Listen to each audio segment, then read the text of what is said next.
counted among the outlaws. He said, "Come, follow me." People from all walks of life since have been becoming outlaws. Welcome to Becoming Outlaws. If this is your first time here, Becoming Outlaws, we engage celebrities, scholars, different diverse voices in candid conversations about following Jesus, defying societal norms, and explaining profound and often not so profound questions of faith. And today we entitled this Drink of the Gods. Before we get started, please subscribe on whatever platform you are listening to or viewing this. Like it, share it. It helps the algorithms so more people, can listen in the future. You know the deal. Thank you. There's a newly released book, and from what I understand, it's doing pretty well, called Blood from a Stone, a memoir of how wine brought me back from the dead. And you can tell from the title why I grabbed it. I was interested, got through it quickly so I could talk to the author. It's the personal account of a graveyard shift hospice chaplain and grief counselor who, through struggles and various detours in life, finds his way to becoming a wine expert and living in the California wine country as a sommelier and giving wine tours, a whole different life that at once maybe seemed like a fantasy. And he made that transition. What I found most personally I liked about this tale was the history presented of wine throughout civilization, the various cultures. It's always been like the drink of kings through history, the drink of gods. It's a center of community, the center of family life, and even makes its way as a representation of the heart of Christianity, and even a toast to the kingdom to come, all from a drink. Adam McHugh is a wine tour guide, sommelier, and a certified specialist of wine. He's also the author of a few other books, one being The Listening Life of Introverts, another Introverts in the Church. And he's a regular contributor to Edible Santa Barbara and Wine Country. Welcome, Adam. Thanks, Ken. Thanks for having me on the show. Hey, thanks for coming. Glad you're here. So let's start with the title. So Blood from a Stone. For one, it's an appealing title. It kind of grabs you a little bit. I'm familiar with you can't get blood from a turnip. Blood from a stone, is that the same kind of concept? And what does it mean to you? And why is it the head title of your memoir? It's a phrase that I first heard in the south of France when I was on a wine tour about 15 years ago. There's a very famous wine region down in the Provence region, not far from the town of Avignon, called Châteauneuf-du-Pape, which means new house or new chateau of the Pope. Because believe it or not, there was about a 70-year period where the papal throne was located in Avignon rather than in Rome. It was relocated in the 1300s. And so I was on this wine tour, and one of the big features of the Châteauneuf-du-Pape wine region, instead of dirt between the vines, you have these big round rocks called galettes. And you have these shrubs, these kind of grape shrubs growing out of these rocks, right? And so I mentioned to our wine tour guide, I have no idea how anything can grow out of this sort of soil and out of these huge rocks. And this wine tour guide says, that's why the local expression here is that making wine is like squeezing blood from a stone. And it just hit me like a ton of bricks. And people don't ever believe me when I say this, but I honestly said to myself in that moment, I'm going to write a book by that title. And I did. About 10 years later, but I finally did it. Yeah, the subtitle memoir about wine brought me back from the dead. So typically you'd expect stories,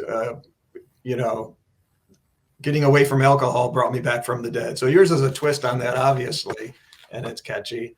And just to ask you, how did wine bring you back from the dead? That's the whole book. So it's kind of a big question. But in general, what do you mean by that? Right. So it's a play on a few different things, and it's the subtitle seems to draw a lot of people in, so I'm happy about that. But the simplest level is actually pretty straightforward in that before I moved to, I'm in what's called the Santa Ynez Valley of California here on the Central Coast, north of Santa Barbara. Before I moved up here, got into the world of wine. I used to live down in the LA area near Pasadena, and I was a hospice chaplain. I worked with people who have been given a terminal diagnosis, and I actually worked a lot of nights more than days, at least in the second stint that I did that job.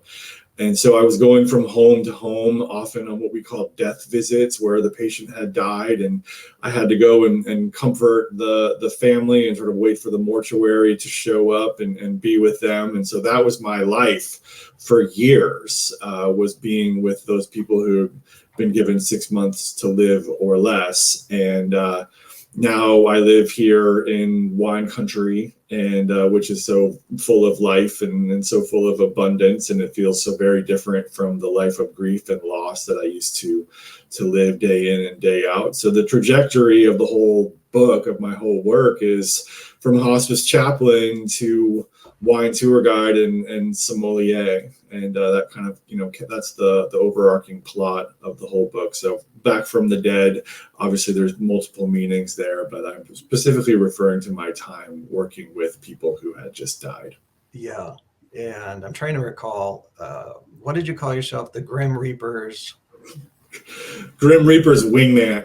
Wingman, yeah. I almost titled this episode "The Grim Reaper's Wingman," but I didn't want to focus just on the hospice part. But I thought that was a good title. Right, because the hospice part is like the first, third of the book, and then the rest of it is me sort of grappling with a new life in wine, and letting go of my sort of role and identity as an ordained minister and as a hospice chaplain. As a hospice chaplain, so most people listening know what hospice is, but that's where you go to die comfortably. Exactly. Is a way to put it. So you go there expecting not to come out, and your family expects this person or you not to come out, and you're the guy they call to comfort family and to help people pass from this life to the next. And what's that do for a person? Does that take a special kind of person, or what kind of person ends up with that job? And not only did you have that job, you had like the graveyard shift. It's like a culmination of burden, wouldn't it be? Yeah. Those last few years, I worked, I did a couple of stints in hospice, and the first few years I worked during the day, and that actually really helped kind of brighten your mood, just having sunlight streaming through these windows. But then just sort of due to the economy this is back in like 2008, 2009, when everything fell apart. The only work that I could find was working the midnight to 8 on call shift, often 3 to 5 nights a week. And so not only was normally what I was called for was what we call death visits, where someone had just died, and then it was just required for the hospice service that someone would go and be with the family, and that was usually the chaplain. And then but I would have to drive through these, dark LA freeways. I lived about 45 minutes east of where most of our patients were, and so I was sort of felt like I was kind of the Walking Dead myself, driving through these dark, kind of smoggy LA freeways to houses I'd never been to be with people that I had never met, and to try to bring some teaspoon of comfort to their lives. And, one of the darkest nights of their life. And so not only was it just was it emotionally taxing to be doing that sort of job, and often one of the hardest parts was just that they were strangers every single time. I had no familiarity with them at all, and I would never see them again. But then you're living sort of in reverse. I was living during the dark hours of the night when everyone else was sleeping, and then I would kind of sleep in fits throughout most of the morning and the early afternoon, and wake up in the evening when everyone else had kind of finished their day, and I was just starting my day. And it was very disorienting in so many different ways. Yeah. That being said, I should say, the job itself was very meaningful at times. It was there were very profound moments when you hold someone's hand as they take their last breath, which I did on multiple occasions. And so it was kind of strange and special work. And I don't want to discount that, but it changed me really in so many different ways. But at the same time, the sort of the emotional burden and the psychological burden was just this slow leak on my soul that eventually just made it impossible for me to do that work anymore. Yeah, I can imagine. Is there a high turnover rate for that work? It's yes and no. There were some people that absolutely astounded me that just seemed like they were just tailor-made for that work. One of my colleagues, I think she was about 75, and she just couldn't retire. It was just the work that she loved, and she had done it for 40 years, and it was just what got her up in the morning, and she loved it. But then there were lots of people like myself who struggled a lot with what's called compassion fatigue, which feels like depression, though it's a little bit more circumstantial than medical depression. And so there was a fair amount of turnover among the social workers and chaplains, but then there were some people that just seemed tailor-made for the job. I was not one of those people. Yeah. Before we move on to a little more cheery and gladness with wine, Yeah. and for you personally, dealing with death, hands-on, face-to-face kind of thing, or at least within the moments after, most people avoid. Nobody likes to go to funerals. It's not a good time. Nobody likes to face their own mortality. And it's hard to look at. Death is hard to look at. Sick and suffering is hard to look at. But yet one of my favorite scriptures, and actually, as soon as I started a Facebook account many years ago, it says like quote, or what's your favorite quote? You could put it. Mine's always been Ecclesiastes 2:7, just because it's so important that it's better to be in the house of mourning than a house of feasting, because death is the destiny of every man, and the living should take this to heart. And there's a lot of soul changes or reflection or contemplation, which I noticed was one of your job descriptions in a bio. It said writer, author, sommelier, contemplative. I thought that is like the coolest. I want to add that to mine, just to add, like, I think about stuff. Right. Seriously, I think about stuff. It's a job. Anyway, where you contemplate mortality, not everybody does it. And when they do, we're the Billy Grahams of the world. We're so successful as evangelists because they make you for a moment think about your own mortality. If you died today, and then they give you a message and it hits you. But somebody who lived in the culture of facing mortality, what's that do to a person? I know you had compassion fatigue, but did it heighten your faith, strengthen it, or did it just make you, did it have an opposite effect because death is so horrible? It was very complicated. And I mean, the answer to that question is yes. I experienced on many occasions, a compassion fatigue that felt like depression, because it just kind of felt like there was a futility to what I was doing in my work. There was a futility to what we're all doing in our lives, because there is an end to all of this. And really a lot of the hardest part was not actually watching people die. The hardest part was watching people watch people die.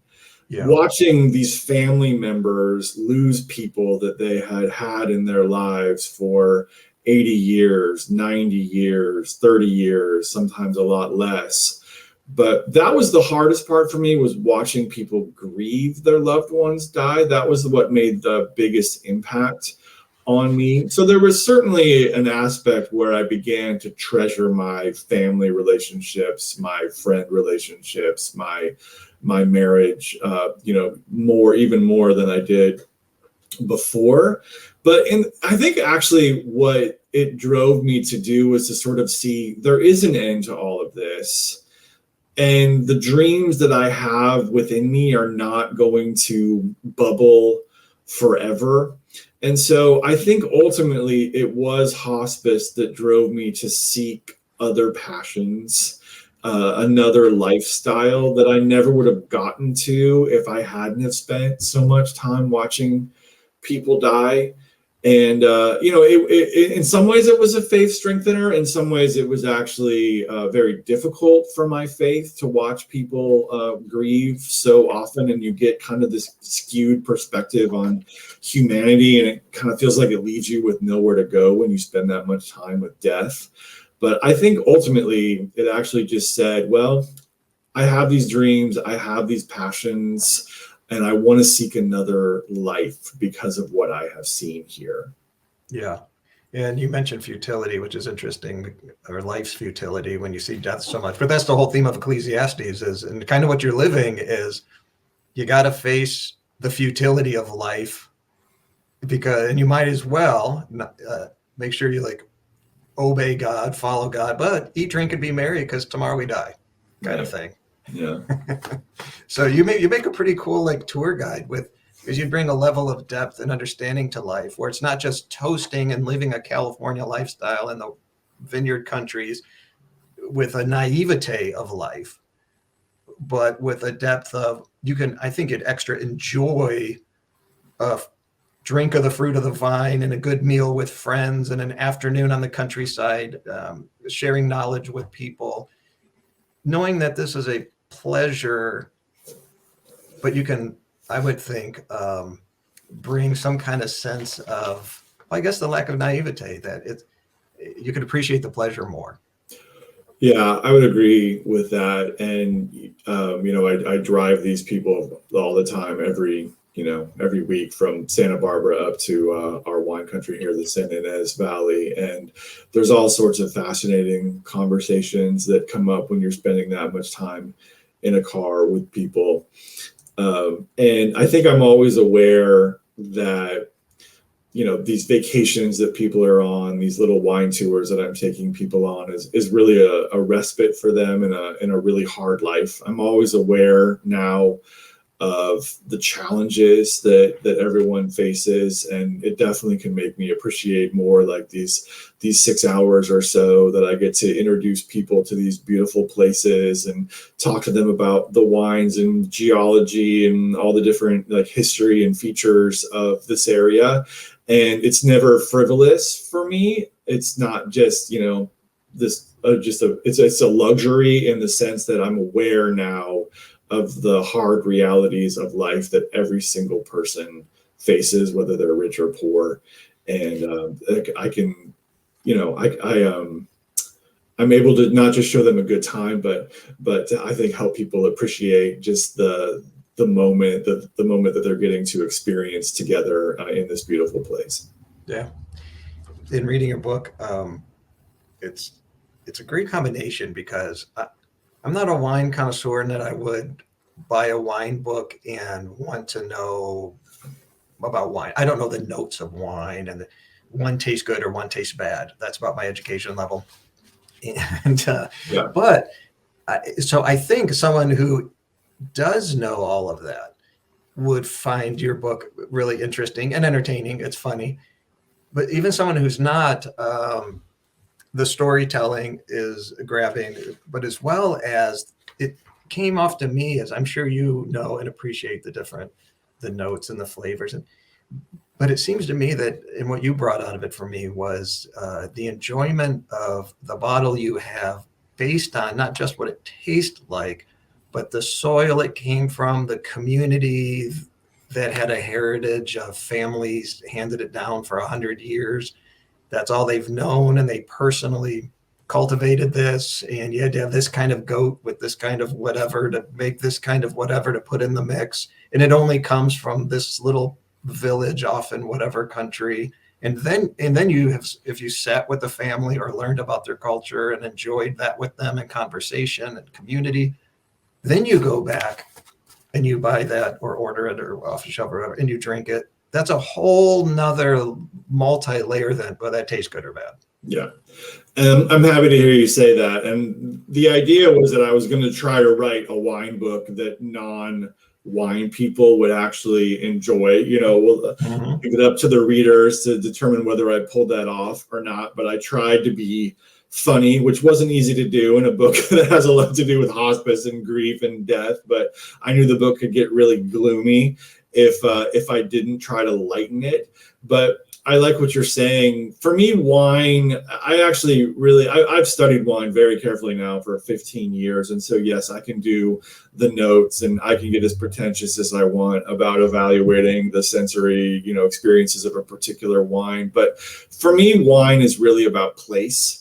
And my whole journey has been about seeking a sense of place, a sense of belonging, an attachment to the soil that's under my feet and the people who cultivate the vine and make the wine, like an attachment, like a communal attachment to them as well. And so for me, wine has this amazing transporting effect where it can be this portal into a different place and a different time. And if you have gone and met these farmers like I did in the south of France on that trip and tasted wine in their farmhouses or in their barns, and then when you bring that wine home or you find it in a store and you open it, it's like a liquid memory kind of coming alive again. And so that the reason why I keep holding on to wine so much is not just because I really like how it tastes or smells, but because it takes me to particular places. And it also feels like here living in the San Ynez Valley where, most of my favorite wines are, it grounds me, it gives me a foundation. And so it's that sense of place that really keeps me holding on to wine as much as I do. Yeah. And you threw in, I'm kind of a history buff, so I latched onto this, references to the history of wine. And it really has been through antiquity, through different cultures as a main drink. And I would assume a lot of that has to do with the lack of clean water or bacteria in the water. So they have a somewhat fermented drink to kill the bacteria. But what's some examples of just how far back it goes and how it was represented and why it was like a drink of kings or the drinks of gods in religion? Right. As far as I know, the history of wine goes back about 8,000 years, and the earliest evidence of winemaking has been discovered in the Caucasus Mountains of southern Georgia near the Black Sea. And from there, it seemed like it moved along what we call the Fertile Crescent or Mesopotamia, sort of south of the Black Sea, and then along to what's called the Levant, which we would call Palestine and Israel and what was ancient Syria at the time, and then down into Egypt. And I love the history. I was a history major in college, and I studied a lot of history in grad school as well. And so that's why I had to wrap a lot of the history of wine around my own story, because I'm just so fascinated by all of that. And wine was the wine of kings for one simple reason at first, and that's because it was really expensive. It was very hard to make. In ancient Egypt, it was really the emperors and sort of the noble classes that were able to afford it. It was too hot in most of Egypt to be able to grow grapevines, and so they had to import it from Israel. Israel actually was a huge supplier of some of the best wines in Egypt, and so you just couldn't afford it. And then it wasn't really until the Greeks, centuries later, that wine became a little bit more democratized, and sort of all classes of people began able to afford it because the climate was better. And then by the time we got to the Romans, it was a pretty ubiquitous thing, though it was still always a status symbol. And the Romans made sure that all of their soldiers marching throughout the Mediterranean always had a good supply of wine from Italy. But then they started planting grapevines everywhere they went along the Mediterranean. So the Roman Empire really helped shape what's now the modern wine industry. And as far as like biblical history goes, which intertwines with just history itself, I mean, we see it all through Scripture. Whether we, in our particular upbringing, wanted to look at that or not, it's mentioned hundreds of times. Yeah. It's considered a gift from God to humankind. It's Jesus' first miracle was turning water into a wine for a party, and not the first, after they already ran out.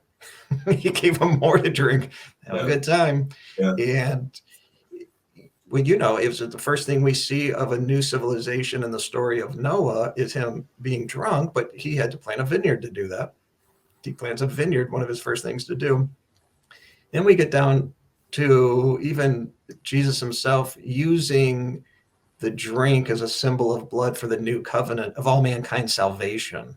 And then goes as far as to say, I'm not going to drink this again with you, the fruit of the vine, until I drink it with you anew in a kingdom. Like it'll be a heavenly toast for an arrival of a kingdom to come. Besides, his parables were full of vineyards and wines and wine tenders and new and old wine skins. You can't get away from it being a part of culture.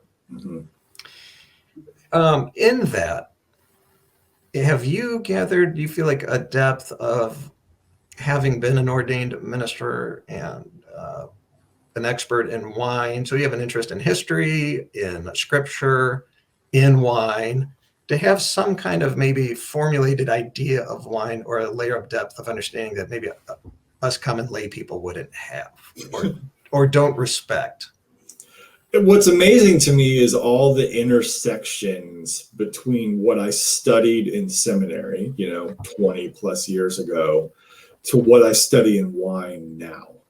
And I mean, it's because it goes back to the ancient world and through all the great empires of the ancient world, especially, the Greeks and the Romans, who were, of course, contemporaries of, first century Judaism that we study in the Gospels. And that's what amazes me about it, is that wine as a symbol of life, as a symbol of abundance. And I mean, you go back to when the spies in the book of Joshua spy out Canaan, right? They go to see the promised land as they're coming out of the wilderness and getting ready to come into Jericho. And what is it that they bring back as a symbol of how good the promised land is? It's a huge grape cluster that's suspended between, that's on a pole that's hanging down from poles, which is actually over centuries come to represent Jesus on the cross for a lot of Christians. And that's the symbol of the good life and the abundance and the blessings of God that are offered in this land. And that theme runs all the way through Scripture, that wine is a gift of God. Psalm 104 says, to gladden the human heart. That's my favorite text in the Scriptures. And as a blessing and as something that is given to us, not only and so in the ancient world, absolutely, it was used as an antiseptic because the water supply was sort of suspect really until Roman aqueducts. And so, the acids and alcohols absolutely would kill any bacteria that might make you sick. But that wasn't the only purpose. It was used as for rituals. It was used as a symbol of the good life. It was used as an expression of community and conviviality and joy. And, so much so that it's the picture we have of what the kingdom is going to be like, at that wine at the center of the table because of what it represents. So there's just so many layers that you can easily, and I plan to spend an entire lifetime studying. This is random, but it's how my brain works. Did you know that Nikola Tesla was known for taking a shot of whiskey every day just to kill the bacteria in his system? I didn't know that. Yeah, except during Prohibition, because he didn't want to be a rule breaker, so he stopped. And then when Prohibition ended, he started up with a shot of whiskey. That's funny. It would work. It's probably why a lot of Latin countries eat really spicy peppers to kill the bacteria in your stomach as well. But personally, I'm a fan of more imbibing and as really sort of a communal expression of joy and coming together. Yeah. So let's talk about that, the communal expression. So here we're living in a culture where people don't even sit down to dinner anymore. Right. And it's a social media relationships as opposed to in person. And if you do, it's a loud restaurant, or they're just, some families keep the culture, but if you do, it's usually because it's a cultural family who's kept tradition, that you sit around with family and friends. And like you see in Scripture, they just recline at a table and they're laughing and talking, and they're having gross, probably little fish, raw fish, whatever they'd eat back in the Mediterranean, whatever they had their diet. And they're drinking wine, and it's just a symbol of that. Yeah. Of living a life together. They had hard lives, hard physical lives. easy death, young deaths, and all this, but they could forget all of that over some good food, relaxation, some wine, and just enjoy life and each other. Totally. And that's what it seems like wine. I'm not trying to glorify wine anyway, but that's what the Bible symbolizes, and it seems like that's what we see through culture. And that's what I got out of your book anyway. Yeah. Yeah. Absolutely. And one of the things that I say in the book is that nobody hurries away from the table when there's good wine on the table. And it's something that is, you talk about how does place shape you, and living in wine country has very much slowed me down. We kind of moved to the rhythm of life here according to the seasons of the vines anyway, and so there's often not a lot of hurry, though we're getting the harvest, and that's the only time there's any real sense of urgency around here. But those long meals around the table, I mean, those are with people that you love, and newcomers that you want to meet are all some of my favorite moments in life for sure. And I think we can trace that back, thousands of years. And you said it exactly right, that life is hard, life is short, especially as it was back then. And those moments were moments of respite and peace and joy, and they still are today. I come from a family where Sunday night dinner was very much sacred, and my wife and I have, kind of continued that on, and the only day actually of the week that we actually open a bottle of wine, like I'll taste wine all the time, but the only time we really sit and enjoy a bottle of wine is on Sunday nights, and we stretch out that meal as long as we possibly can. So it feels like a special and sacred time for us. Yeah. So the book is a journey from hospice chaplain. You had struggling home life, a marriage, lost work, and I've been in both of those places, and at the same time, so I could totally relate. But yet you were so focused on, I'm going to go to France, and I'm going to have these events. I'm going to learn about Van Gogh, visit the space Van Gogh was, and all this. And looking back on this, I think you called it a corkscrew path. Yeah. To get to where you are today, which we're all still on a journey, right? But you're a successful author, and you enjoy what you're doing, you like where you live and such. Do you see, looking back, that corkscrew path as a providential hand popping the cork of the wine of your life? I haven't quite thought of it in terms of that language. It's hard to say, and I don't want to sugarcoat it. My journey has been very tumultuous. I went through all kinds of upheaval to be where I am now. I went through a divorce. I went through a brutally hard job that I lost, and then I went through this whole process of, I'm glad I had the language of grief as part of my job, that then I could apply that to the life transition that I went through that took years for me to really let go of my previous life, let go of my role and my identity as an ordained minister that I had spent so much time preparing to be, of letting go of so many different things. Therapy was a big help for me in that. And so I'm so happy that I had that language to say, I'm actually grieving the loss of someone that I used to be and a life that I used to have. It's not something I'm going to be able to rush through. This is going to take a long time. And I'm going to be sort of in between for a while, in the wilderness, as I put it in the book. And so my life now, I'm genuinely happy. I have a good, healthy marriage. I like the work that I do. I got to spend years writing this book. And so, it's easier to sort of praise God in the midst, in this sort of situation. But I just, I had to go through that grief in order to be here. But I can say fully that I am incredibly grateful and much more probably aware of how good my life is at this point after having gone through all of that pain. Right.